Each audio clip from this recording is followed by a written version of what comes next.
Hi everyone and welcome to the second video of my challenge.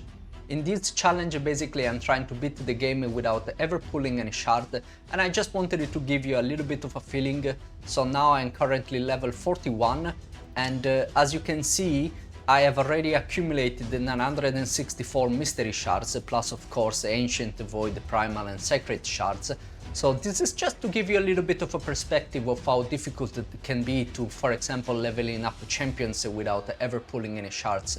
But now let's go back to the footage where basically I show you a little bit of the beginning levels, and then eventually we will catch up where I am at the moment in the game. Start as always with Kyle. This time I put War Priest and basically just continue to beat the content of the game.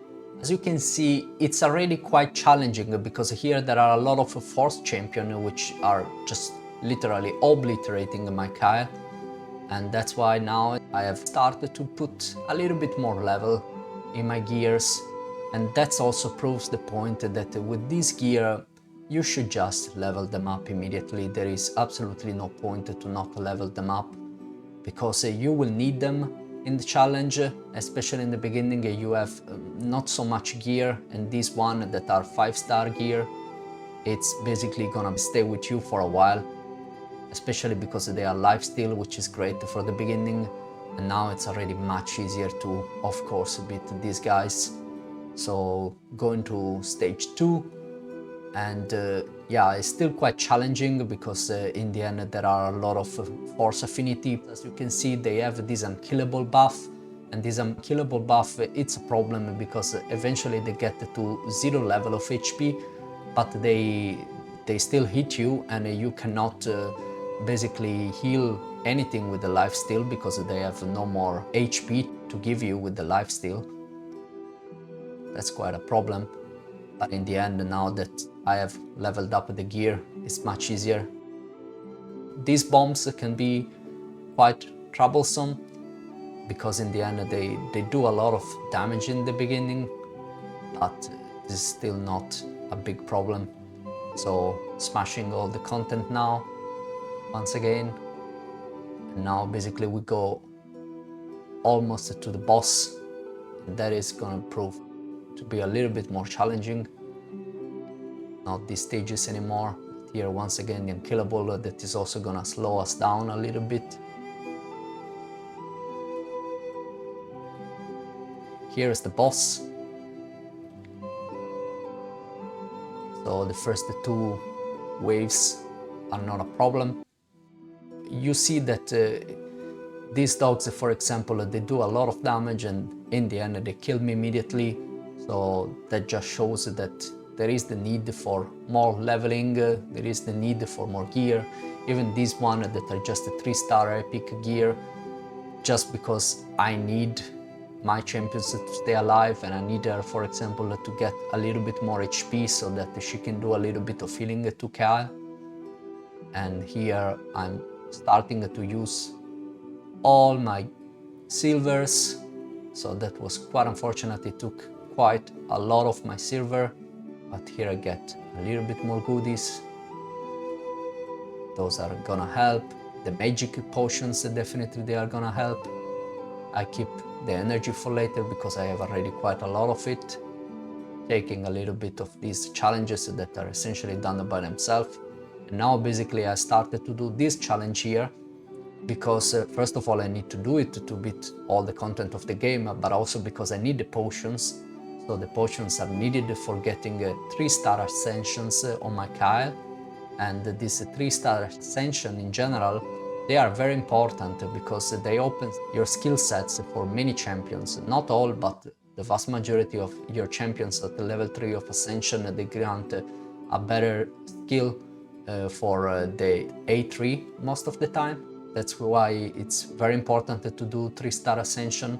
And that's also one of the biggest reasons why it's much better to level up a rare champion in the beginning compared to an epic or a legendary champion, because the legendary champions and epic champions, they need already the big potions for getting even a 3-star of ascension, especially the legendary champions.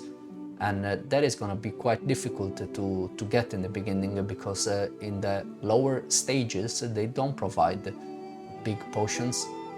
And that's why in the end it's much easier to level up your star champion.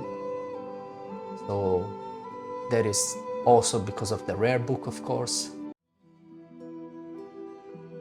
But here I get already Hugo, for example, but I'm just gonna keep it here. And now I can stand a little bit my Kyle, but I didn't have enough potions to bring it to level 3 of Ascension.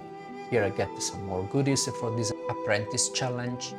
3-star chicken. It's amazing in the end. Here, for example, a 6-star legendary piece already almost impossible to get in the beginning. Unfortunately, it's for lizards. Here you see that once again, this is simply not enough.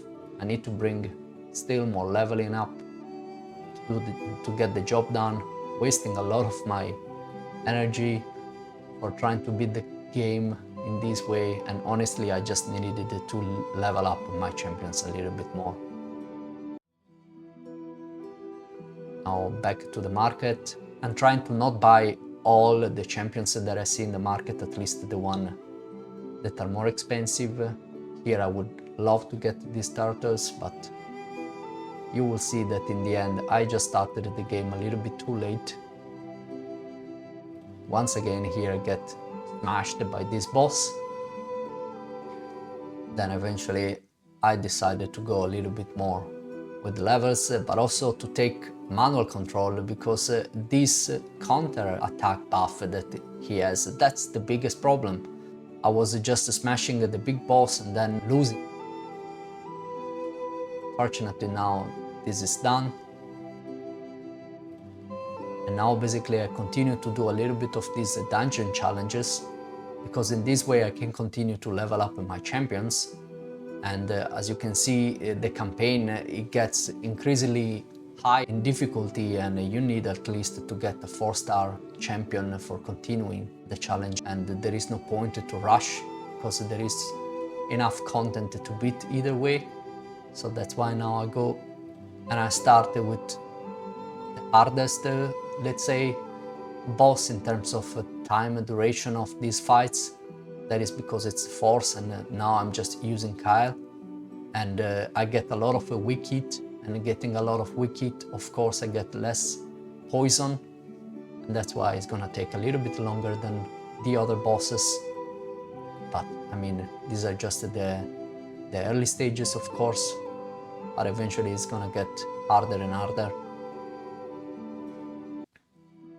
And you see also that I'm going quite down in terms of HP, so it's not a piece of cake, but now I'm just getting it to 3-star everywhere.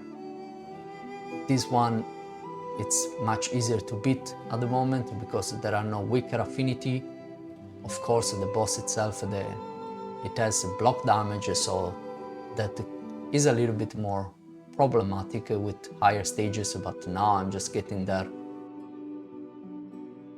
So super easy, goes down like nothing.